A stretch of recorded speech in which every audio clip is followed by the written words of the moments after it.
আগের ভিডিওতেই দেখেছো কৌশিক বিয়ে করতে বেরিয়ে গেছে, আর এখানে দেখতে পাচ্ছ কৌশিক বিয়ে করতে পৌঁছে আর কি যে নিয়মগুলো হয়, ওর শাশুড়ির জল মিষ্টির দুধ এই সমস্ত খাওয়ানো, প্রদীপের আলোয় আমুক দেখা, সে সমস্ত কিছু করে ওর শালার রীতিমতো ওকে কোলে নিয়ে যে বসার জায়গা হয়েছিল সেখানে বসিয়ে দিয়েছিল। আর তার কিছুক্ষণের মধ্যেই শুরু হয়ে গিয়েছিল বিয়ে। আর বিয়ে শুরু হতেই আমি রিয়ার সাথে একটু দেখা করতে চলে গিয়েছিলাম, রিয়ার সাথে দেখা করে চলে গিয়েছিলাম স্টলের দিকে। সেখানে কফি ছিল আর ফুচকা ছিল, যেহেতু একটু গরম পড়েছে আমি কফির দিকে আর যাইনি, ফুচকাটা খেতে লেগে গেছিলাম। আর তারপরেই চলে এসেছিলাম আবার বিয়ে দেখতে। কি মিষ্টি লাগছে দেখো, দুজনের শুভ দৃষ্টি হচ্ছিল।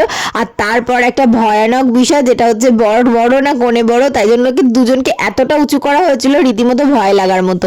যাই হোক, তারপর হয়েছিল মালা বদল, আর মালা বদলের পরে হস্তবন্ধন। সেখানে একটা মজার বিষয় হয়েছিল, সেটা অবশ্যই তোমরা পরের ভিডিওতে দেখতে পাবে। আর ততক্ষণ ভিডিওটা ভালো লাগলে অবশ্যই লাইক শেয়ার এন্ড সাবস্ক্রাইব করো, আর কমেন্টে জানিও কতটা ভালো লাগলো। টাটা।